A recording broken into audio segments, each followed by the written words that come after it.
Greetings, ladies and gentlemen. I have prepared a statement discussing my thoughts on the conduct of President Trump and why I deem it to be treasonous and why I believe he should therefore be impeached. So I'm going to share this statement with you. And before I do, there are three very brief quotes I want to read to you that I think are specifically relevant here. This first one is from John Dean on tape discussing the Watergate scandal with President Nixon. He says this: "We have a cancer within close to the presidency that's growing. It's growing daily. It's compounding. It grows geometrically now because it compounds itself."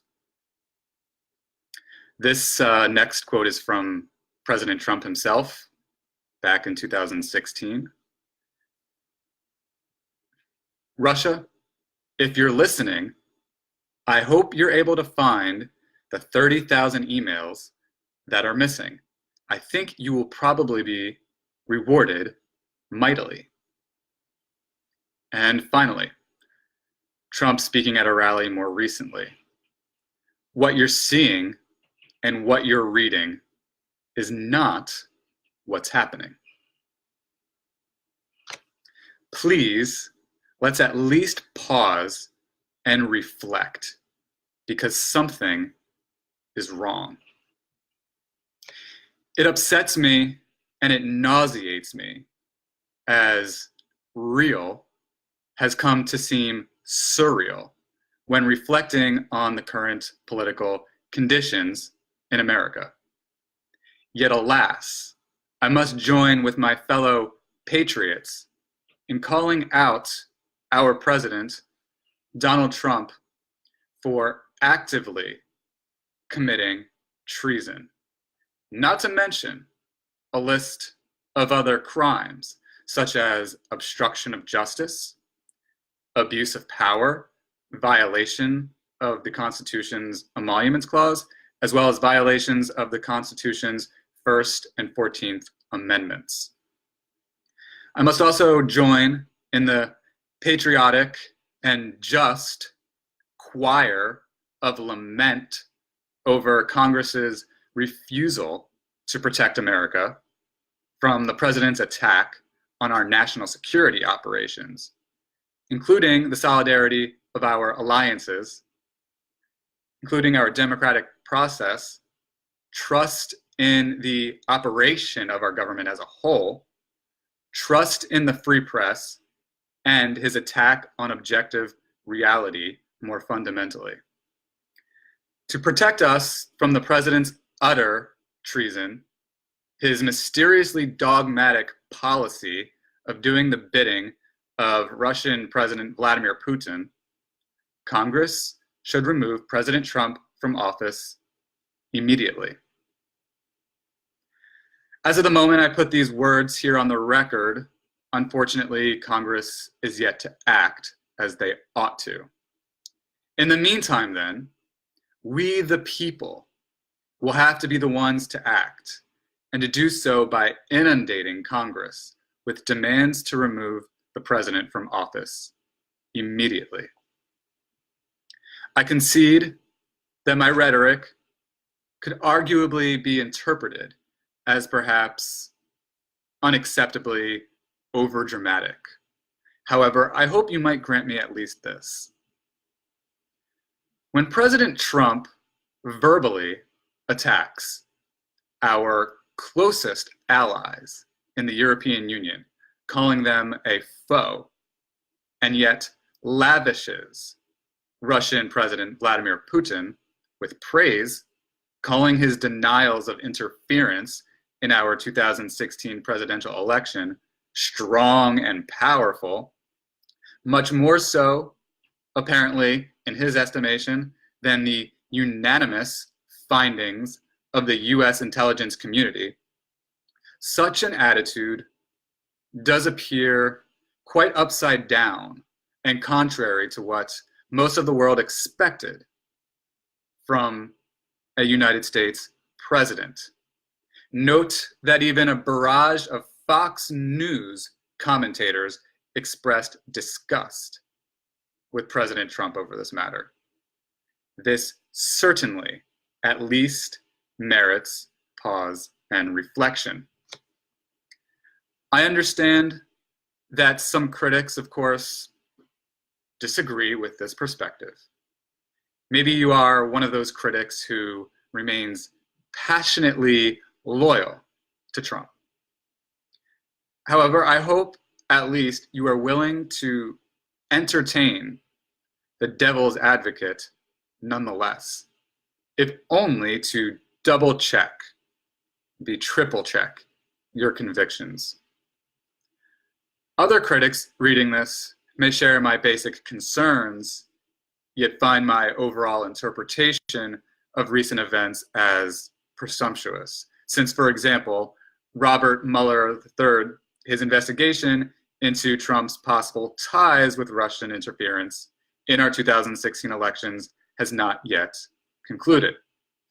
In other words, we do not yet know all the facts. That is true. However, we do have some facts. Moreover, we have enough direct evidence, including the president's own behavior and words on live television, to prove that his behavior and catastrophically poor judgment are not befitting of a president. Indeed, some of Trump's actions are blatantly illegal. Take his violation of the Emoluments Clause, for example, which he is currently being sued for in a civil case. Evidence of President Trump's impeachable offenses exist in troves. Indeed, the case against him is so complex and multifaceted that history professor Alan J. Lichtman wrote an entire book, The Case for Impeachment, outlining and explaining the case as he sees it. In light of the immense complexity surrounding President Trump's disturbing behavior and the special investigation into it, specifically his ties to the Russian meddling in the 2016 presidential election, but also his blatant obstruction of justice, his attacks on the First Amendment, his cruel treatment of children at the US-Mexican border, as he has torn babies from their parents who were merely seeking asylum in this country, questions about campaign finance laws, violations of the Emolument Clause and other financial activities, other criminal financial activities. I want to hone in specifically on President Trump's treasonous behavior throughout what NBC News anchor Katy Tur calls the president's worst week ever. I want to explain why it is indeed treason, why it is dangerous, and therefore why Congress must impeach President Trump and remove him from office immediately. Every US citizen should be pressuring Congress to do so. Even more specifically, I will focus on the frightening implications of Trump publicly siding with Russia over his own intelligence community, to borrow a phrase from Katy Tur, thereby humiliating them in front of the world, and the fact that he publicly considered handing over US citizens to Russian President Vladimir Putin for interrogations. I shall begin with a few of the week's most tumultuous and historically charged comments, as I believe it will set the stage, so to speak.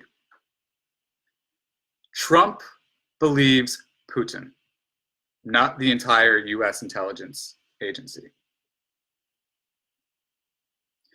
On Monday, July 16, 2018, there was a US-Russia summit and then a press conference in Helsinki, Finland. We carefully analyzed the current status, the present and the future of Russia-United States relationship, key issues of the global agenda, said Russian President Vladimir Putin, describing the nature of the summit. President Trump offers a similar characterization, saying that he and Putin discussed a wide range of critical issues for both of our countries. He says we had a direct, open, and deeply productive dialogue. At the press conference following the secret conversation between Trump and Putin, Associated Press reporter Jonathan Lemire said to President Trump, "Just now, President Putin denied having anything to do with the election interference in 2016. Every US intelligence agency has concluded that Russia did. My first question for you, sir, is who do you believe? My second question is, would you now, with the whole world watching, tell President Putin, would you denounce what happened in 2016, and would you never do it again? And would you warn him to never do it again?" President Trump said in response, "My people came to me, Director of National Intelligence, Dan Coats came to me, and some others, and said they think it's Russia. I have President Putin, he just said it's not Russia. I will say this, I don't see any reason why it would be." President Trump did not at all denounce what happened in 2016. And he did not at all warn Putin to never do it again, to never interfere in our elections again. Trump openly, and with the whole world watching, espoused his belief in Putin over the entire United States intelligence community, including the Director of National Intelligence, Dan Coats, who Trump himself appointed, saying this is what Trump said: "I have great confidence in my intelligence people, but I will tell you that President Putin was extremely strong and powerful in his denial today." Note this, Trump did not say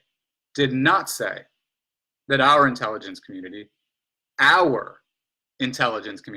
has strong and powerful evidence explicitly articulated in Special Prosecutor Robert Mueller's indictment of 12 Russians accused of participating in the meddling of the 2016 election.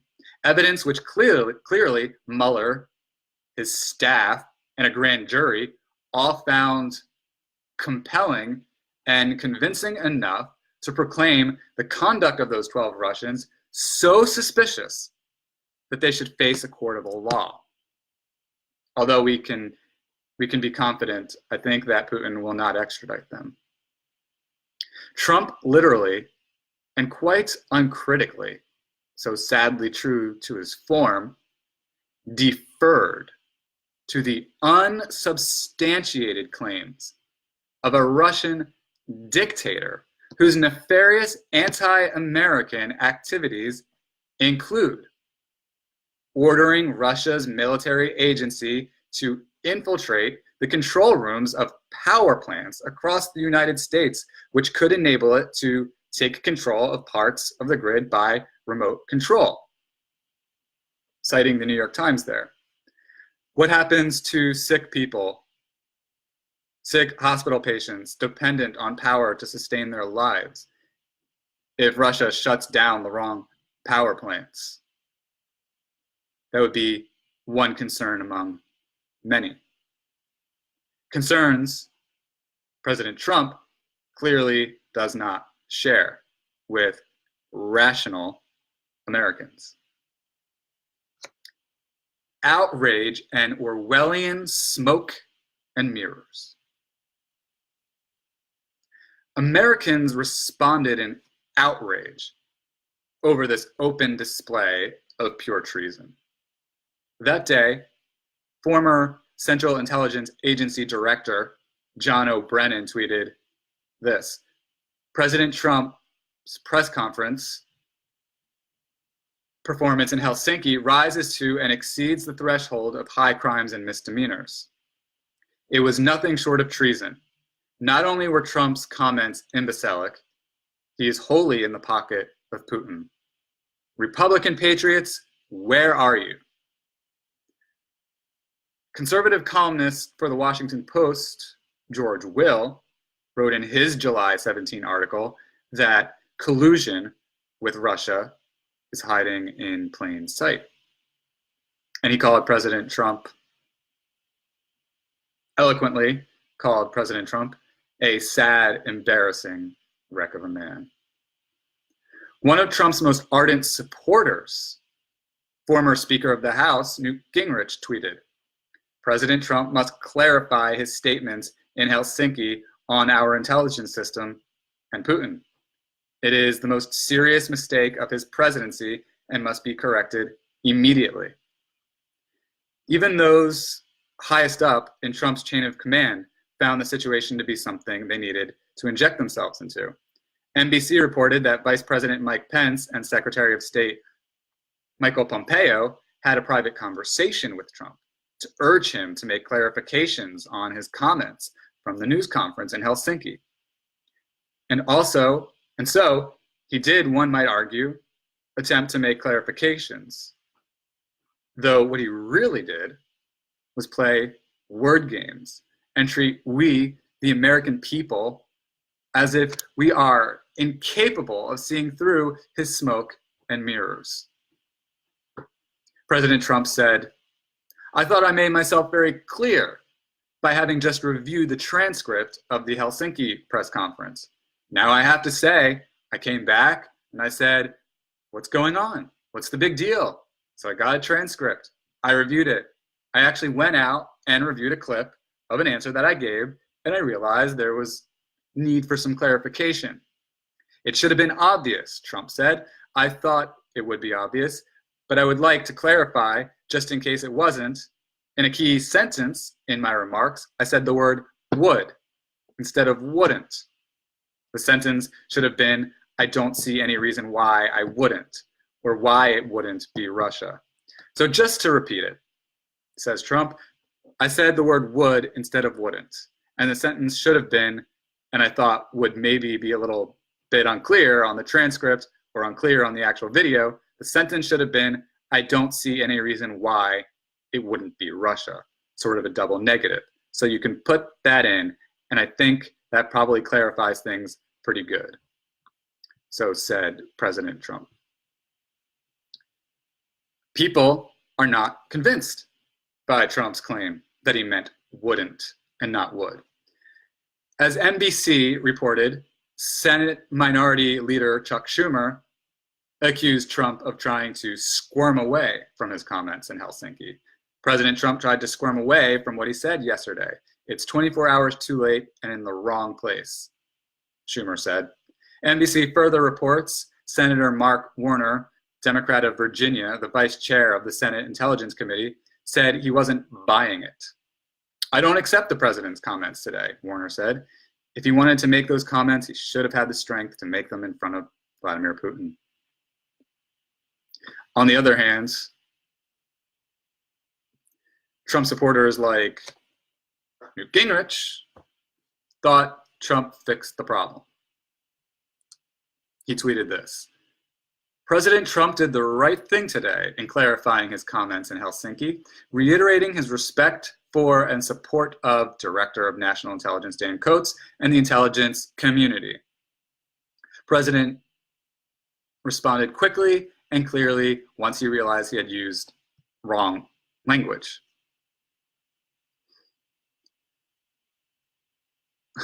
Although Trump sort of changed a few of his Russia talking points, he injects a totally unsubstantiated, modifying contradiction, which amounts to nothing more than obfuscation, which on the surface could only appease those who think America's official languages should be Orwellian, Fox News speak, Breitbart News speak, and doublethink. Trump said, quote, "I accept our American intelligence community's conclusion that Russia's meddling in the 2016 election took place could be other people also, close quote. Since the American intelligence community's conclusion is not that interference in our 2016 election could be other people also, it is blatantly obvious that Trump, in fact, is merely adding to the list of 3,000 plus false or misleading claims he's already told to the American people. Beyond the fact that he contradicts himself, he also provides no source or rationale as to how he knows or even why he suspects it could be other people also.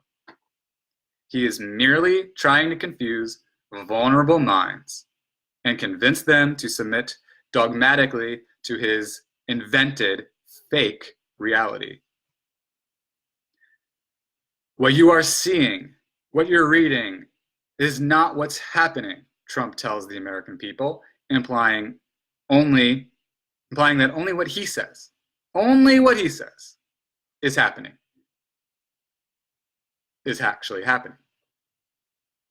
Keep in mind, that's why all news media content that contradicts his claims are deemed fake news.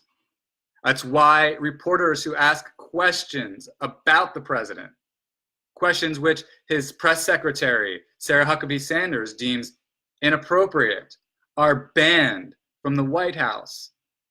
And this is why Trump threatened to strip security clearances of former intelligence officers who criticize him in ways which Press Secretary Sanders calls, again, inappropriate. Attacks on the First Amendment, abuse of power, desperate attempts at mind control.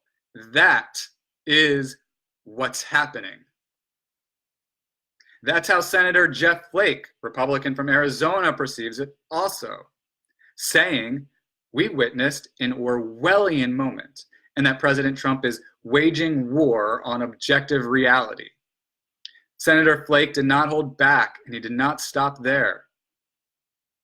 He clearly established and implied grounds for Trump's impeachment when he spoke on the Senate floor 3 days after the Helsinki press conference. Flake said, "An American president was invited by a reporter to denounce Russian attacks on our elections and in doing so defend the country he was elected to lead." Flake addressed in this speech the findings of our intelligence community regarding the Russian aggression, which Trump rejects. And Jeff Flake said, to reject these findings and to reject the excruciating, specific indictment against Russian operatives in defense to the world, in deference to the word of a KGB apparatchik, is an act of will on the part of the president. Flake characterized Trump's behavior as giving aid and comfort to an enemy of democracy, citing the exact constitutional definition of treason, which can be found in Section 3, Clause 1, which says in full, "Treason against the United States shall consist only in levying war against them or in adhering to their enemies, giving them aid and comfort. No person shall be convicted of treason unless on testimony of 2 witnesses or the same overt act or on confession in open court." It does need to be noted that, quite unfortunately, not every Republican shares Senator Flake's perspective. The view which contrasts Senator Flake's most strikingly is that of Senator Rand Paul. Senator Paul alleges that, quote, "Trump derangement syndrome has finally come to the Senate," close quote. And he condemns what he perceives to be a widespread hatred for the president and says it is so intense that partisans would rather risk war than give diplomacy a chance. Senator Paul, seems to confuse issues by equating widespread outrage over Trump's refusal to acknowledge U.S. intelligence conclusions of Russian meddling, and instead take Putin's word for it that they didn't do it, and his refusal to strongly condemn Russia with, he seems to confuse equating widespread outrage over Trump's refusal to acknowledge U.S. intelligence conclusions with openness to talk. They're just two different things. We could easily pronounce our complaints with Vladimir Putin and still engage in a dialogue with him. One might speculate then that Senator Paul either isn't thinking clearly or is himself a partisan who would rather defend the president's treasonous behavior than acknowledge the troubling contradictions that tarnish Trump's credibility on this matter. Senator Paul was especially infuriated over allegations that Trump is a treasonist. For goodness sakes, he says, we have the former head of the CIA, John Brennan, gallivanting across TV now, being paid for his opinion to call the president treasonous. This has got to stop. This is crazy hatred of the president, Paul says. This is crazy partisanship that is driving this, he says. You know, that Rand Paul, of all people, once widely known for his libertarianism and his constitutionalism, suddenly seems to have a problem with Brennan's exercise of his First Amendment rights, is quite baffling to me, and I cannot help but find it strangely suspicious. Something seems to have deeply corrupted Senator Paul, but that is another conversation for another time. This seems not treated with the urgency required. The entire country should be aware of this. If Putin can single out McFaul, he can single out anyone.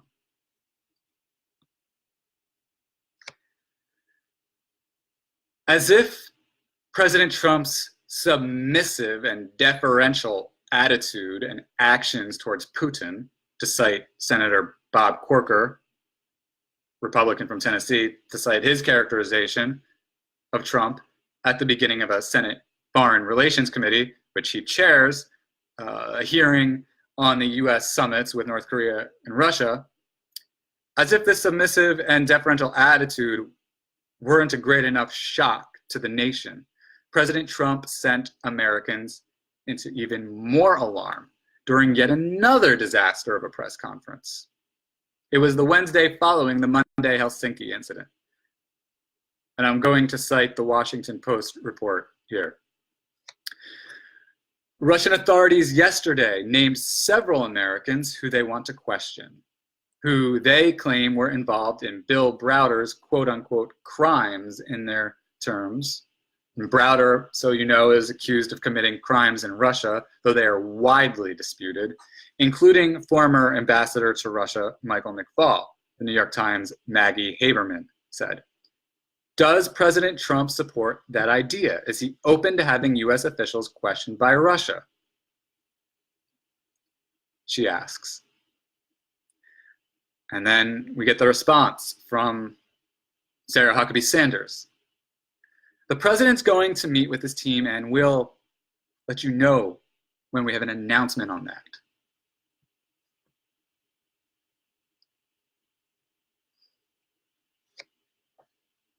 Russian President Vladimir Putin wanted the United States government to allow his government to interrogate Browder and other U.S. citizens, including former ambassador to Russia, Michael McFaul. And this infuriated most vocal Americans. Washington Post journalist Samantha Schmidt writes, the willingness of the White House to contemplate handing over a former U.S. ambassador for interrogation by the Kremlin drew ire and astonishment from current and former US officials. Such a proposition, she said, is unheard of. So is the notion that the president may think he has the legal authority to turn anyone over to a foreign power on his own. Among the most prominent of voices opposing this terrifying notion was acting Secretary of State Mike Pompeo. He spoke to the Christian Broadcasting Network and said, "That's not going to happen. The administration is not going to force Americans to travel to Russia to be interrogated." Although Pompeo thankfully says it's not going to happen, I ask you, where is his moral compass and characterization? Where is his pronouncement of the bigger meaning of the fact that the president of the United States actually considered the idea that certain Americans should have to be forced to answer questions asked by a dictator who rigs elections, annexes sovereign territory, and has his critics imprisoned or murdered?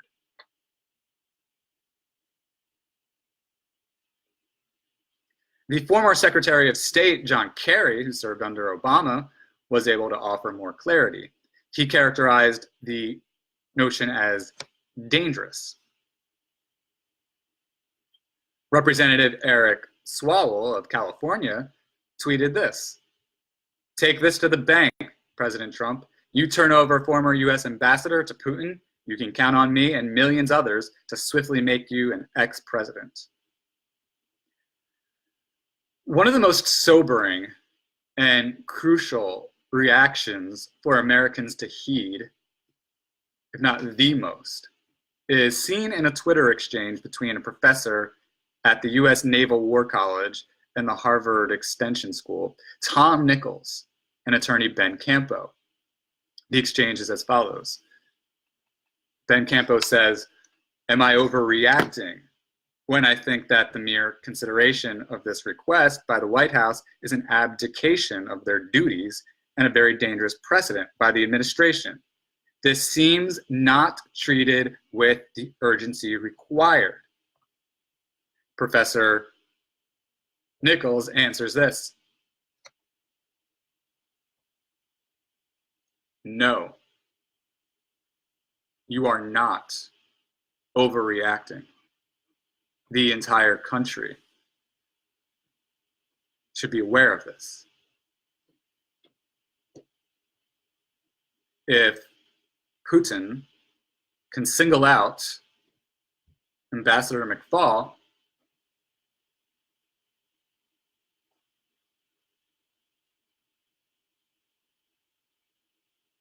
he can single out anyone.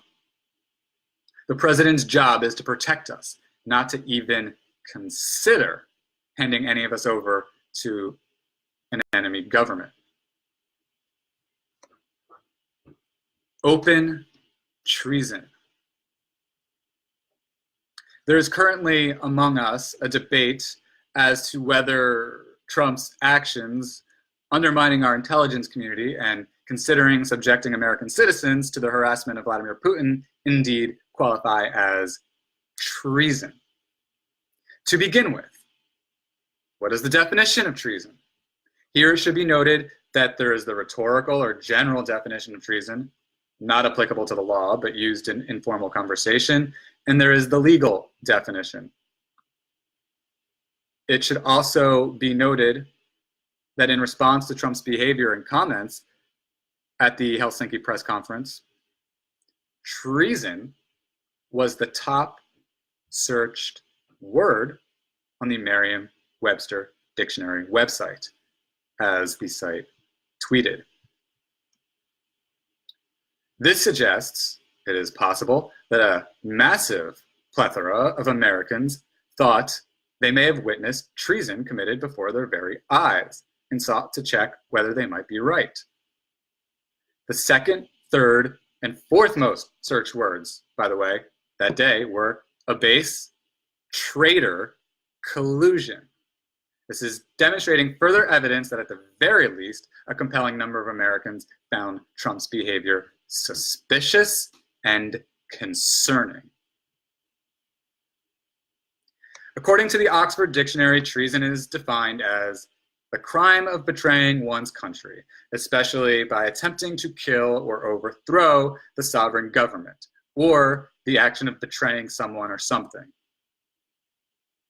But let us consult more than one dictionary, ladies and gentlemen, as more than one perspective should always be considered. According to the Merriam-Webster dictionary, treason is defined as this: the offense of attempting by overt acts to overthrow the government of the state to which the offender owes allegiance, or to kill or personally injure the sovereign or the sovereign's family. Also, the betrayal of a trust, treachery. So on that definition alone, from those definitions, yes, what Trump has done is treason. But let's look at the legal definition too. Article 3, Section 3 of the U.S. Constitution says this: treason against the United States shall consist only in levying war against them, or in adhering to their enemies, giving them aid and comfort. No person shall be convicted of treason unless on the testimony of 2 witnesses and the same overt act, or on confession in open court.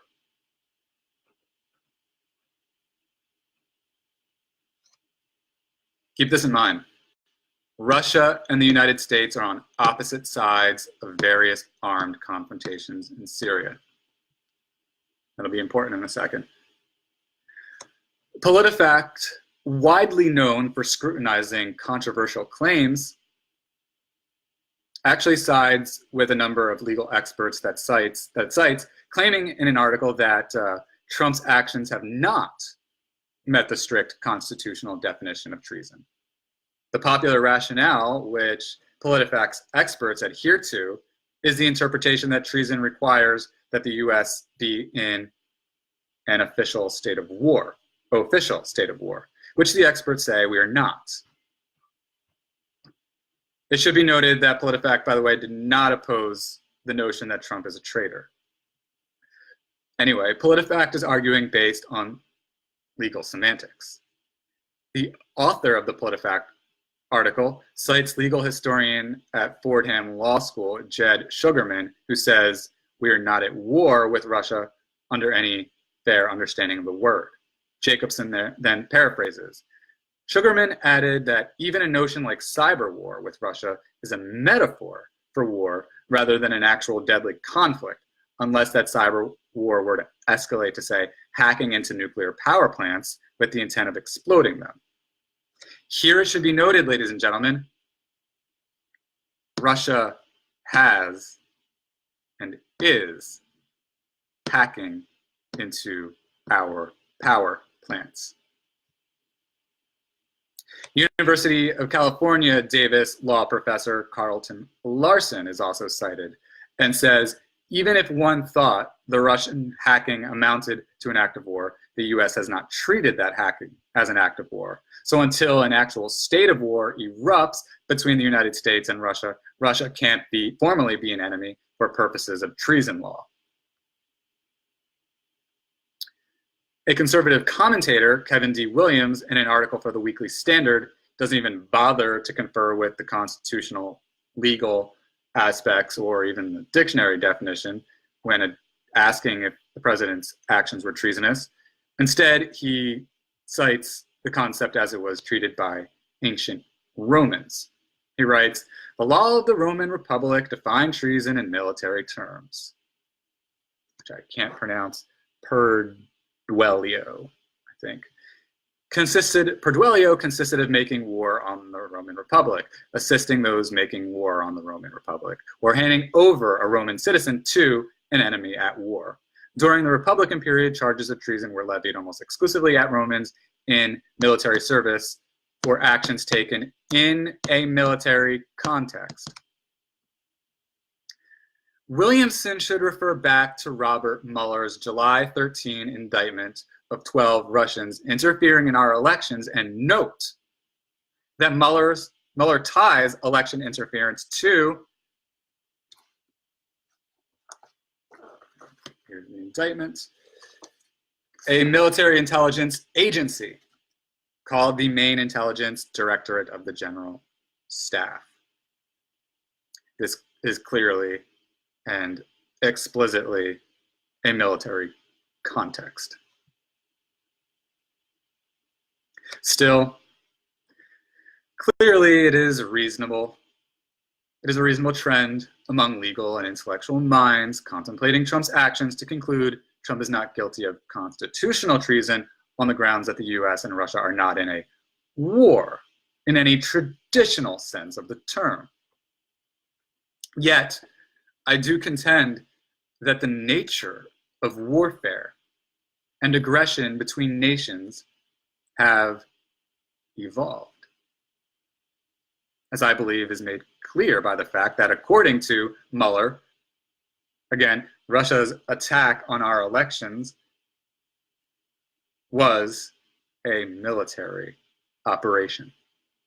Russia is engaged in new forms of aggression, which include not just attempting to subvert our democracy in general, including our intelligence community and our sovereignty, especially as it concerns our foreign policy, and not just waging a misinformation campaign by inundating the media with propaganda as part of that subversion, but also attempts, again, to control our power grids, which poses a severe threat. As the New York Times reports, the Department of Homeland Security reported that over the last year, Russia's military intelligence agency had infiltrated the control rooms of power plants across the United States. In theory, that could enable it to take control of parts of the grid by remote control. If Russia's cyber attacks should not be called acts of war, how exactly do we categorize Russia's aggression? Let us briefly delve deeper into legal understandings of war and war concepts for further clarity. So I'm looking at 18 US Code S2331, definitions for A, B, and C, if you want the technical citation.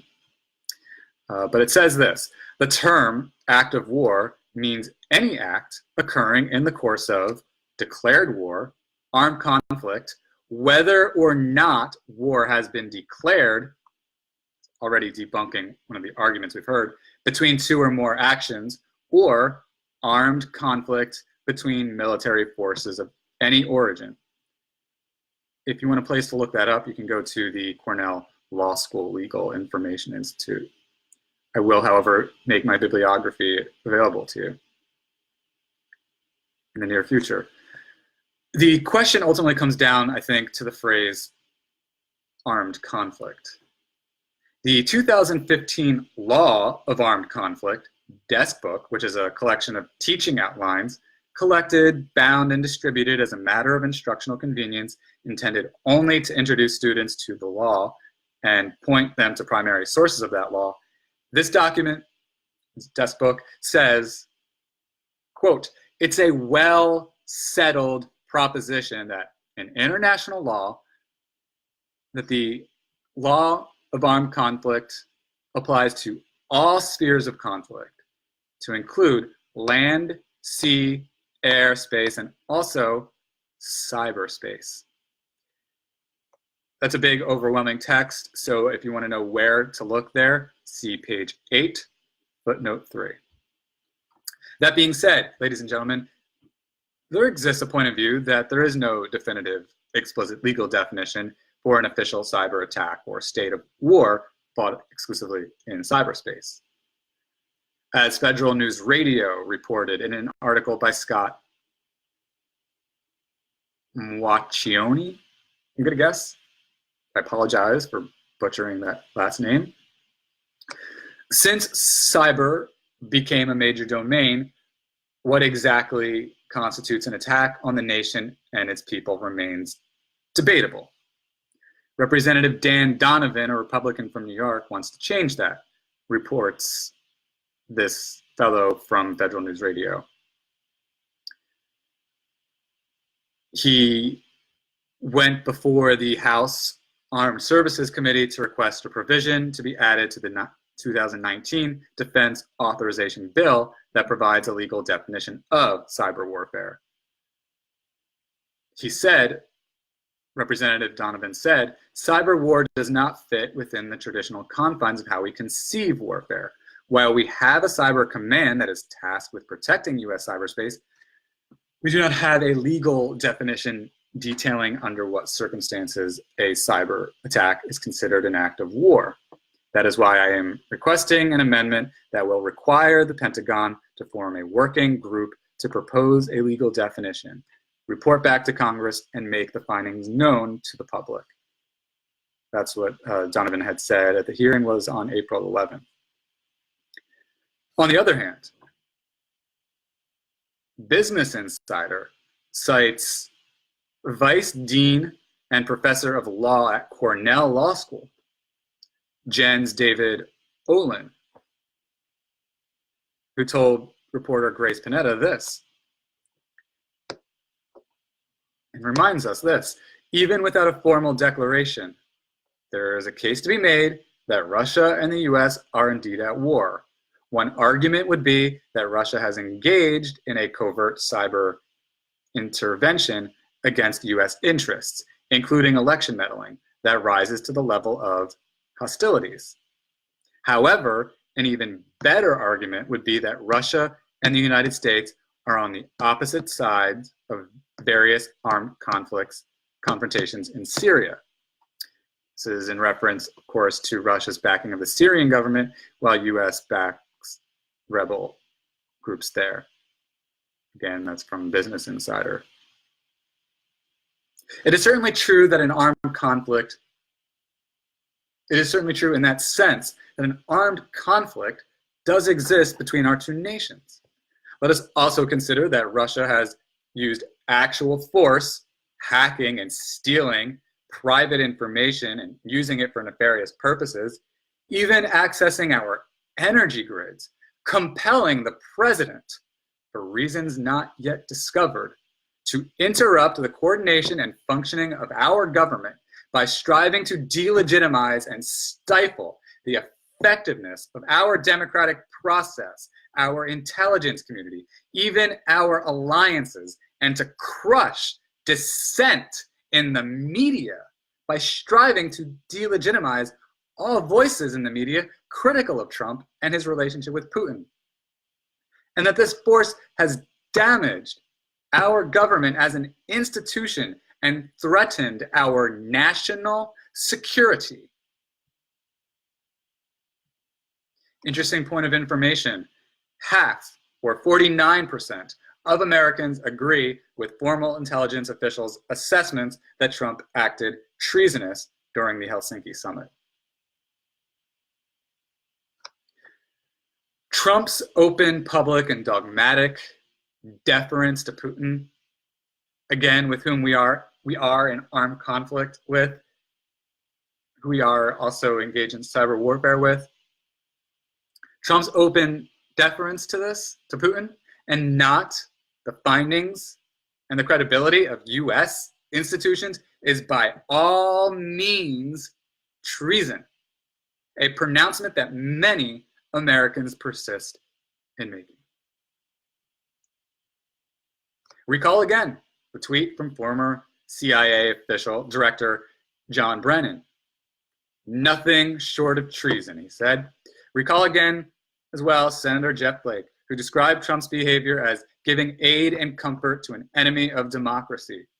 Again, citing the exact constitutional definition of treason.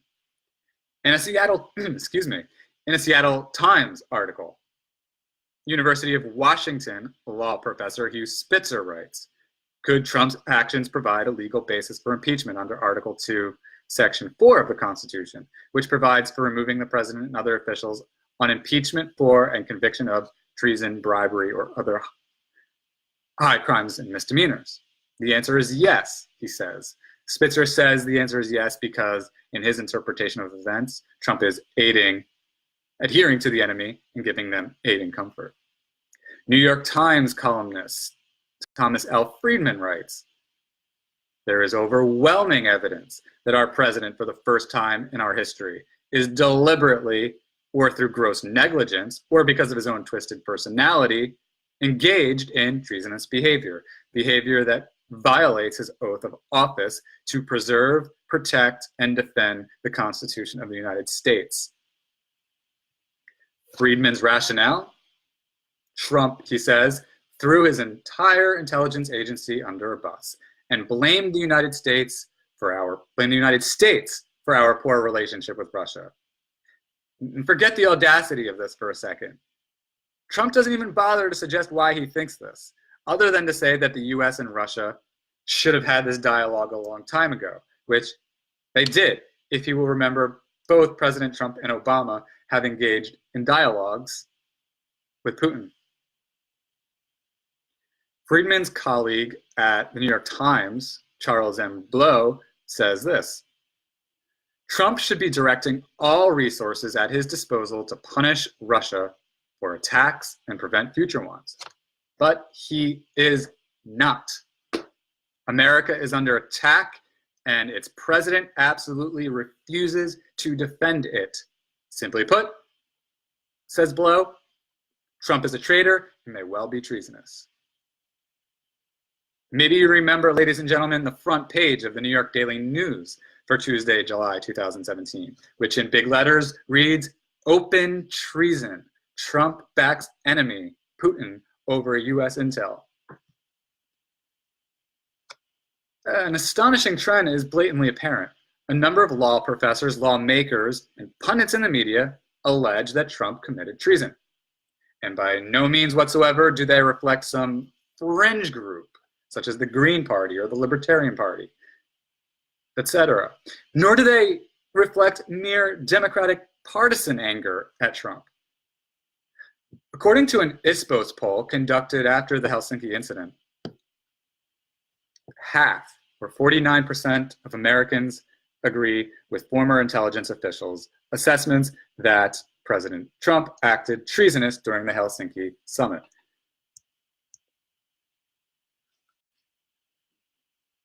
Trump must be impeached. Condemnation is not enough. The president must be impeached, and treason is an impeachable offense. After impeachment, the Senate must vote to remove Trump from office. He should then be indicted and tried in a court of law. Since lengthy commentaries such as this one can sometimes muddle the bottom line, let us be exactly clear what Trump should be impeached for, at least with respect to his ongoing treason. Number one, Trump should be impeached for publicly proclaiming the illegitimacy of the US intelligence, which unanimously agrees Putin coordinated an attack on our elections, and instead deferring to the word of Russian President Vladimir Putin, whose unsubstantiated denial in interfering with our elections Trump calls strong and powerful, thereby conspiring with Putin in a misinformation campaign and a campaign to literally destabilize the functioning of our government and slow down the efficacy of our national security apparatus and coordination. Number two, Trump should be impeached for his willingness to even consider handing over US citizens to Putin, who has a global reputation for having his critics murdered both in Russia and abroad, whereby they would be subjected, these Americans who would have to answer to him, would be subjected to harassment at the very least, and either end up in prison for phony financial crimes or murdered at worst. This proves that the president not only has failed in his ability to defend Americans from Russian aggression, but he's also demonstrated a disinterest. Last point here, points 1 and 2 clearly prove Trump is giving aid and comfort to an enemy we are in an armed conflict with, and that enemy is Russia. And let it also just be clear that perceptions of Trump's actions are not merely defined as treasonous by radical fringe groups. I wanted to rather let it also be clear that just as perceptions of Trump's actions are not merely defined as treasonous by radical fringe groups, the same is true of calls for his impeachment. A CNN SSRS poll found that even prior to the Helsinki crisis, 42% of Americans say President Donald Trump should be impeached and removed from office.